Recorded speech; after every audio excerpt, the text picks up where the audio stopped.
Everyone, first of all, good afternoon to all of you. I hope कि आप सभी अच्छे होंगे, स्वस्थ होंगे, मस्त होंगे, अपनी पढ़ाई भी अच्छे से कर रहे होंगे।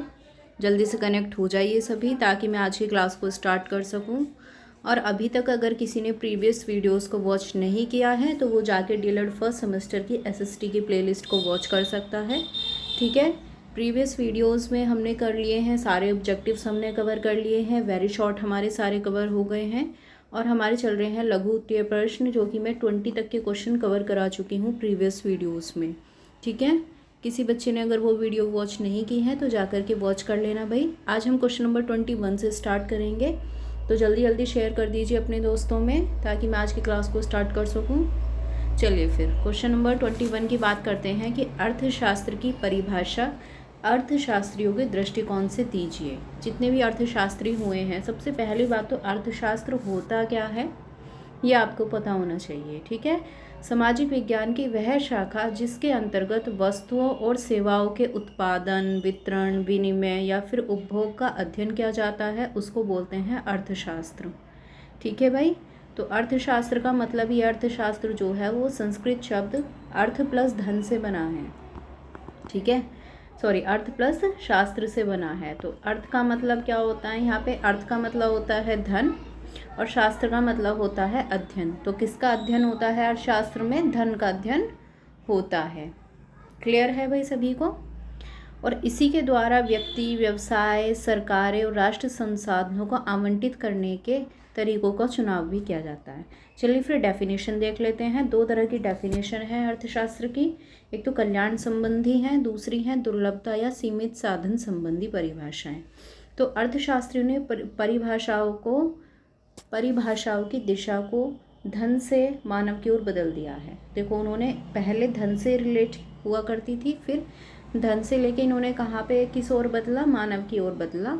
उन्होंने मानव कल्याण को साध्य माना और धन को सिर्फ और सिर्फ एक साधन माना। ठीक है, रोरी के शब्दों में हमारे विज्ञान का प्रारंभिक बिंदु और लक्षण मनुष्य है। इस विचारधारा को प्रोफेसर मार्शल ने अपनी पुस्तक प्रिंसिपल्स ऑफ इकोनॉमिक्स में प्रतिपादित भी किया है। प्रोफेसर पीगू ने अपनी डेफिनेशन दी है कि अर्थशास्त्र आर्थिक क्रियाओं का अध्ययन है। ठीक है, आर्थिक कल्याण से हमारा अभिप्राय है सामाजिक कल्याण के इस भाग से जिसे प्रत्यक्ष या अप्रत्यक्ष रूप से धन के मापदंड से संबंधित किया जा सकता है। नेक्स्ट है फिर हमारा दुर्लभता या सीमित साधन संबंधी परिभाषाएं। एक तो है वुटिन का कथन है कि अर्थशास्त्रियों के लिए यह बहुत कठिन है कि वे अपने विवेचन में अर्थशास्त्र के आदर्श का पूर्ण अपहरण करें। ठीक है, दूसरी चीज़ है, फ्रेजर ने अपनी डेफिनेशन दी है कि अर्थशास्त्र जो है वो मूल सिद्धांत या साम्य विश्लेषण में कहीं अधिक है। थर्ड डेफिनेशन दी है प्रोफेसर पीगू ने। उनका कथन है कि जब हम मनुष्य के उद्देश्यों की देखभाल करते हैं तो वे कभी कभी नीचे और निराशजनक प्रवृत्ति के प्रतीत होते हैं। उस समय हमारी मानसिक दशा एक दार्शनिक की सी होनी चाहिए। हम ज्ञान का अध्ययन केवल ज्ञान के लिए ही नहीं करते, बल्कि हमारी प्रवृत्ति एक शरीर विज्ञानी सी होनी चाहिए। ठीक है, जिसका ज्ञान पीड़ाओं को दूर करने में सहायता दे। ठीक है भाई, जैसे कि बजट बनाते हैं उस टाइम भी जो एक अर्थशास्त्री है उसकी एक ये मान लो कि जो उसकी पीड़ा होनी चाहिए वो एक नॉर्मल पर्सन जैसी होनी चाहिए। क्लियर है सभी को? थर्ड है आवश्यकता विहीन संबंधी परिभाषाएं। ठीक है, wantlessness definition. Professor J K. Mehta ने अर्थशास्त्र को नवीन दृष्टिकोण देने का प्रयास किया है और उनका दृष्टिकोण पाश्चात्य देशों के अर्थशास्त्रियों से अलग है। पाश्चात्य कौन से हैं? पाश्चात्य हैं जो अंग्रेज लोग हैं। ठीक है, एंजलिस्टिट्स, हाँ, उनको बोला जाता है पाश्चात्य। ठीक है, तो उन्होंने उससे अलग दी है डेफिनेशन, परंतु यह दृष्टिकोण भारतीय संस्कृति और परंपरा के अनुकूल है। भारतीय विचारकों और महर्षियों आदि ने हमेशा इस बात पर बल दिया है कि मनुष्य को अपनी इच्छाओं को कम करना चाहिए। साथ ही उन्होंने सादा जीवन और उच्च विचार के आदर्श पर बल दिया है। प्रोफेसर मेहता ने इन शब्दों को आर्थिक शब्दों में प्रकट करने का प्रयास किया है। उनका कहना है कि वास्तविक सुख इच्छाओं की अधिकता में नहीं बल्कि उनको कम करने में है। ठीक है, प्रोफेसर मेहता की डेफिनेशन काफ़ी अच्छी डेफिनेशन है ये। प्रोफेसर मेहता ने इच्छाओं से मुक्ति पाने की समस्या को आर्थिक समस्या कहा है। बिल्कुल सही बात है। जिस व्यक्ति की जितनी ज़्यादा इच्छाएं होंगी तो उसकी तो आर्थिक समस्या कभी कम होगी ही नहीं, क्योंकि इच्छाओं को कम करने से ही वास्तविक सुख की प्राप्ति होती है। नेक्स्ट है फिर विकास केंद्रित परिभाषाएं। देखो काफ़ी लेंदी क्वेश्चन हो गया है, लेकिन आपको 2 मार्क्स का ही लिखना है। ठीक है भाई, 5 से 6 लाइनें बिल्कुल इनफ है, इससे ज़्यादा आप लिखेंगे नहीं। सैम्यूलसन के अनुसार अर्थशास्त्र मानता है कि व्यक्ति और समाज अनेक प्रयोगों में लगाए जा सकने वाले उत्पादन के सीमित साधनों का चुनाव और एक समय अवधि में विभिन्न वस्तु के उत्पादन में लगाने और उनको समाज में विभिन्न व्यक्तियों और वस्तुओं में उपभोग करने के लिए वर्तमान और भविष्य में बांटने के लिए किस प्रकार करते हैं। ऐसा वे चाहे मुद्रा का प्रयोग करके करें या फिर इसके बिना। ठीक है, एक तो आप प्रोफेसर मेहता की डेफिनेशन लिख देना, ठीक है, और एक आप लिख देना इनमें से प्रोफेसर ये रोरी के शब्दों में जो है ये डेफिनेशन भी ठीक है, और एक डेफिनेशन आप ये पीगू की कर सकते हैं। ठीक है, इसी में आपका 3-4 लाइन में कंप्लीट हो जाएगा आंसर। चलिए फिर नेक्स्ट पर चलते हैं। जिला प्रशासन का वर्णन कीजिए। बेटा सेकेंड ज़रा मैं देख लूँ, हमारा ये था 21 क्वेश्चन। ठीक है, 22 क्वेश्चन है जिला प्रशासन का वर्णन करना है। तो जिला देश में प्रशासनिक संगठन की अत्यधिक महत्वपूर्ण कड़ी है। देश भर में 640 जिले हैं जिनका निर्माण भौगोलिक निरंतरता और प्रशासन की सुविधा के लिए किया गया है। वे गांवों, शहरों, नगरों और राज्यों को राजधानी से जोड़ते हैं। ठीक है, किसको जोड़ते हैं? गांव, शहरों, नगरों और राज्यों को राजधानी से एक प्रशासनिक इकाई के रूप में। इसमें राज्य के समस्त सरकारी विभागों के अधिकारी उपस्थित होते हैं, जैसे कि जिला मजिस्ट्रेट, पुलिस अधीक्षक, जिला स्वास्थ्य अधिकारी, जिला शिक्षा अधिकारी, कार्यकारी अभियंता आदि। ठीक है, क्वेश्चन इस तरीके से भी पूछा जा सकता है, जिले का सर्वोच्च अधिकारी कौन होता है, जिले के प्रशासन में उसकी क्या भूमिका होती है।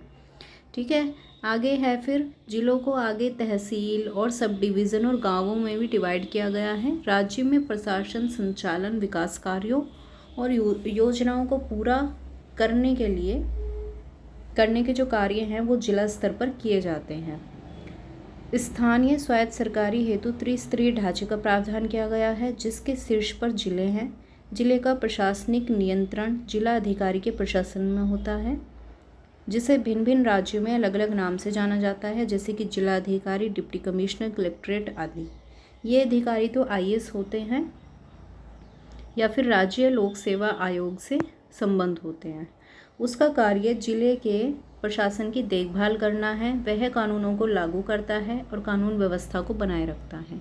उसे जनता की शिकायतों को मौके पर ही दूर करने का अधिकार है। ठीक है, और वह स्वास्थ्य विभाग, पुलिस, सिंचाई, शिक्षा आदि विभागों से सामंजस्य भी रखता है। लोक निर्माण, शिक्षा, स्वास्थ्य जैसे विभागों के अधिकारी जिलाधीश की ही देखरेख में रहते हैं। ठीक है भाई, चलिए फिर नेक्स्ट क्वेश्चन देखते हैं। रेल यातायात से आप क्या समझते हैं, इसका वर्गीकरण कीजिए। तो जो रेल यातायात है वो भारत के परिवहन साधनों में उसका विशेष महत्व माना जाता है। देश के दूरस्थ क्षेत्रों में जो नागरिक हैं उन्हें एक दूसरे के निकट लाने के लिए या तीर्थ यात्रा के लिए जो है रेल यातायात का यूज़ किया जाता है। ठीक है भाई, भारतीय रेल व्यवस्था एशिया में प्रथम और विश्व में चतुर्थ स्थान रखती है। ठीक है, एशिया में पहला स्थान रखती है और विश्व में रखती है चौथा स्थान। भारतीय रेल विभाग में लगभग 16 लाख व्यक्ति कार्यरत हैं। कितने? 16 लाख। और इसके पास लगभग 40,000 करोड़ रुपए की संपत्तियां हैं। ठीक है, भारत में रेलों की कुल लंबाई जो है वो 68,400 किलोमीटर है। इस समय भारत में तेज़ी से चलने वाली जो रेल है वो कौन सी है? वंदे मातरम एक्सप्रेस, जो कि राजधानी एक्सप्रेस है और गतिमान एक्सप्रेस से भी अधिक चाल से चलती है।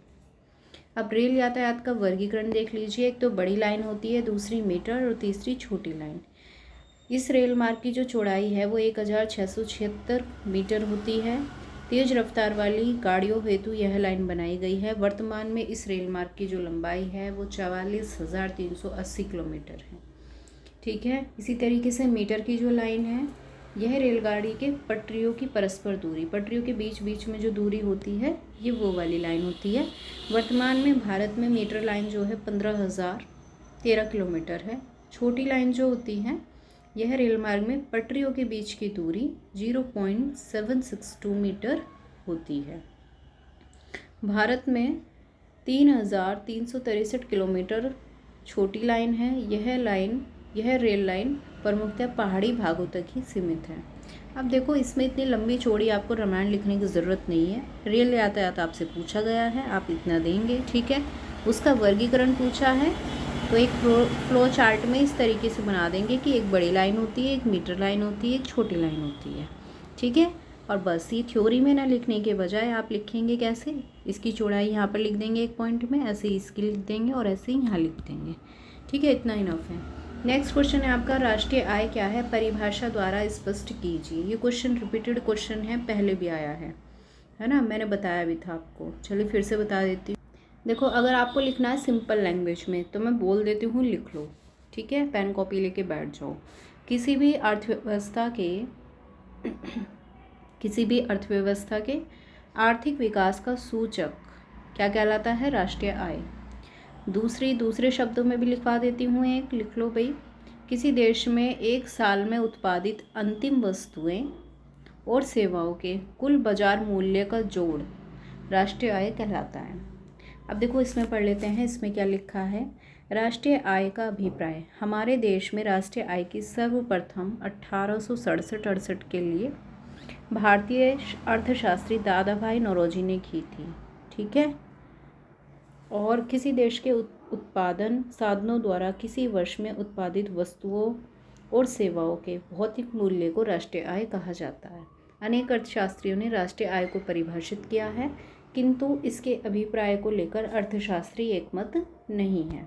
देखो, मार्शल ने अपनी डेफिनेशन क्या दी है कि देश के प्राकृतिक साधनों पर श्रम पूंजी द्वारा कार्य करने पर प्रतिवर्ष विभिन्न भौतिक और अभौतिक वस्तुओं और सेवाओं का जो उत्पादन होता है, उन सभी के शुद्ध योग को देश की वास्तविक शुद्ध वार्षिक आय और राष्ट्रीय लाभांश करते हैं। नेक्स्ट देखते हैं हम, वेट अ सेकेंड, ठीक है। तो मार्शल ने अपनी परिभाषा में वास्तविक शुद्ध वार्षिक आय को राष्ट्रीय आय की संज्ञा दी है। वास्तविक शुद्ध वार्षिक आय की गणना करने के लिए कुछ उत्पादन में से प्रयोग किए गए कच्चे माल और अर्धनिर्मित माल और मशीनों की घिसावट और टूट फूट को घटा दिया गया है, ठीक है भाई। राष्ट्रीय आय की अवधारणाएं वैसे मैं आपको बताती हूँ, दो होती हैं। एक तो होता है हमारा GNP, ग्रॉस नेशनल प्रोडक्ट, या सकल राष्ट्रीय उत्पाद, और एक होता है NNP, नेट नेशनल प्रोडक्ट, ठीक है, शुद्ध राष्ट्रीय उत्पाद, ठीक। हाँ, और एक GDP होती है, GDP, ग्रॉस डोमेस्टिक प्रोडक्ट, ठीक है भाई। चलिए फिर नेक्स्ट क्वेश्चन पर चलते हैं। राष्ट्रीय गीत के अंश को पूरा कीजिए। देखो, ऐसे डैश डैश करके दे देंगे, आपको बताना है कि इसमें बीच में क्या आएगा, आपको इसको फिल करके रखना है, ठीक है भाई। देखो, सबसे पहला है राष्ट्रीय गीत। इसको बंकिम चंद्र चटर्जी ने संस्कृत में वंदे मातरम गीत की रचना की थी। इस गीत को जन गण मन की भांति ही सम्मान्य दर्जा दिया गया। यह गीत स्वतंत्रता संग्राम में जन जन का प्रेरणा स्रोत बना। यह गीत सन 1986 में भारतीय राष्ट्रीय कांग्रेस के अधिवेशन में सबसे पहले गाया गया था। और गीत का पहला पद इस प्रकार था, जैसे कि आप सभी जानते हैं, वंदे मातरम सुजलाम सुफलाम मलयज शीतलम सस्य श्यामलम मातरम, है ना। इसको पूरा फिल करना है, आपको सभी को याद होगा। प्रॉपर हलंत वगैरह लगा के संस्कृत तो पढ़िए आप सभी लोगों ने, हाँ, पूरा प्रॉपर लिखेंगे, आपको पूरे 2 मार्क्स मिल जाएंगे इसमें। नेक्स्ट है हमारा क्वेश्चन नंबर 26। हमारे राष्ट्रीय ध्वज के ऊपर से नीचे के रंगों का क्रम लिखिए। तो ऊपर सबसे ऊपर कौन सा होता है, केसरी होता है। बीच में कौन सा होता है, वाइट होता है। और अंत में कौन सा होता है, हरा रंग होता है। ठीक है भाई। ग्राम पंचायत के चुनाव की प्रक्रिया का वर्णन करना आपको। तो जो ग्राम पंचायत का चुनाव होता है वो गांव के नागरिक द्वारा ही मतदान के द्वारा किया जाता है। ग्राम पंचायत समिति के सदस्यों में कोई एक सदस्य को बहुमत से उप प्रधान के लिए चुना जाता है। उसके बाद ग्राम प्रधान की अनुपस्थिति में उप प्रधान ही उसके कार्य करता है। जैसे कि प्रिंसिपल की अनुपस्थिति में वाइस प्रिंसिपल होता है। ऐसे ही फिर ग्राम प्रधान, उप प्रधान और पंचायत समिति के सदस्य गांव की जनता द्वारा चुने जाते हैं और यह गांव की जनता की सुख सुविधाओं के लिए कार्य करते हैं। इन्हें जनता का प्रतिनिधि भी कहते हैं। यदि कोई सदस्य ठीक से कार्य नहीं करता है तो वह पंचायत समिति से हटाया भी जा सकता है। क्वेश्चन नंबर नेक्स्ट है 28। सड़क पर यातायात के साधनों की अधिकता के कारण बताइए। देखो, सड़कों पर आजकल जैसे कि आप लोग देख रहे हैं काफ़ी ज़्यादा जो हैं वाहन बढ़ते जा रहे हैं दिन पे दिन। ठीक है। सड़कों पर बेतहाशा संख्या में वाहन होने के कारण दुर्घटनाएं भी बढ़ती जा रही हैं। गलत दिशा और गलत मार्ग में निकलने का प्रयास करने से भी दुर्घटनाएं बढ़ती जा रही हैं। ठीक है। नेक्स्ट क्वेश्चन है हमारा, क्वेश्चन नंबर हम आ गए हैं 29 पर। ठीक है। अपनी भारत यात्रा के दौरान मेगास्थनीज द्वारा किए गए भारत के वर्णन को बिंदुवार लिखिए। बिल्कुल सेम क्वेश्चन डिक्टो मैंने आपको कराया है, पिछली किसी वीडियो में कराया है। अगर किसी ने वो वीडियोस वॉच नहीं की हैं तो देख लेना। लेकिन उससे अच्छा उस क्वेश्चन में जो लैंग्वेज लिखी हुई थी ना, उससे अच्छा यहाँ पर लिखा है पॉइंट टू पॉइंट, आप लिखना इसी में से। देखो, मेगास्थनीज कौन था? यूनानी राजदूत था। सम्राट सेल्यूकस का राजदूत बनकर चंद्रगुप्त मौर्य के दरबार में लगभग 9 साल तक रहा और उसने अपनी पुस्तक इंडिका में मौर्य साम्राज्य का पूरा विवरण दिया है। ठीक है। पाटलिपुत्र स्थित मौर्य राज प्रासाद उतना ही भव्य था जितना ईरान की राजधानी में बना राजप्रासाद। यहाँ पर उन्होंने सैनिक प्रशासन 30 अधिकारियों की एक परिषद द्वारा किया जाता था। ठीक है। सैनिक प्रशासन जो था वो 30 अधिकारियों की एक परिषद द्वारा होता था और नगर का प्रशासन 30 सदस्यों का एक मंडल संभालता था। यहाँ पर दास प्रथा नहीं थी। यहाँ पर लकड़ी के भवन बनते थे। यहाँ जहाज निर्माण महत्वपूर्ण उद्योग था और भारतीय समाज 7 जातियों में विभाजित था। उन्होंने यहाँ की कुछ चीज़ों का वर्णन किया है। ठीक है। देखो, यहाँ की कुछ चीज़ें उन्होंने बताई है कि इस पेड़ की जड़ें तने से उगती थी। इसकी छाया में 400 लोग एक साथ रह सकते थे। कौन सा पेड़ है? बरगद। बिना मधुमक्खी के शहद मिलता है गन्ने से। ऊन पेड़ों से उगती है। कौन सा है? कपास। पक्षी जो मनुष्य के समान बोलता है, कौन है? तोता। ठीक है भाई। चलिए नेक्स्ट क्वेश्चन देख लेते हैं। जिला पंचायत का गठन कब हुआ और इसके कार्य बताइए। देखो भाई, इसका आंसर क्या है? जिला पंचायत का गठन राज्य सरकार द्वारा जिले के लिए एक निर्धारित सदस्य निर्वाचन क्षेत्रों के निर्वाचित प्रतिनिधि इसमें शामिल होते हैं। इसके अलावा जिले के क्षेत्र में पूर्ण या अंशतः स्थित राज्य विधानसभा क्षेत्रों से निर्वाचित राज्य विधानसभा निर्वाचित क्षेत्र के सदस्य भी उसके सदस्य होते हैं। यद्यपि पूर्णतः नगरीय क्षेत्र में स्थित राज्य विधानसभा के सदस्य जिला पंचायत के सदस्य नहीं हो सकते। ठीक है। और राज्य विधानसभा के सदस्य अपने स्थान पर विधिवत निर्धारित योग्यता वाले अपने प्रतिनिधि को पंचायत की सदस्यता हेतु अधिकृत कर सकते हैं। जिले में स्थित सब जनपद पंचायतों के अध्यक्ष भी जिला पंचायत के सदस्य ही होते हैं, परंतु इस व्यवस्था के अंतर्गत सदस्य बना जिला पंचायत का सदस्य नहीं हो सकता। अब देखो, जिला पंचायत के कार्य क्या क्या होते हैं। तो जिला पंचायत के मुख्य कार्य क्या हैं? एक तो है आर्थिक और सामाजिक न्याय के लिए वार्षिक योजनाएं तैयार करना और उनका समन्वय करना। ठीक है। उनका कोऑर्डिनेशन बिठाना। दूसरा क्या है? केंद्रीय राज्य सरकार द्वारा स्वयं की तैयार परियोजनाओं के संबंध में वार्षिक योजनाएं तैयार करना। थर्ड है जनपद पंचायत और ग्राम पंचायतों के क्रियाकलापों का समन्वय प्रायोजित और मूल्यांकन करते हुए उनका मार्गदर्शन करना।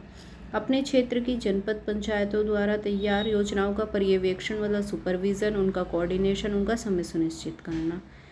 जनपद पंचायतों से किन्हीं विशेष प्रयोजनों के लिए प्राप्त अनुदान प्रस्तावों को समन्वित करके उन्हें राज्य सरकार को भेजना।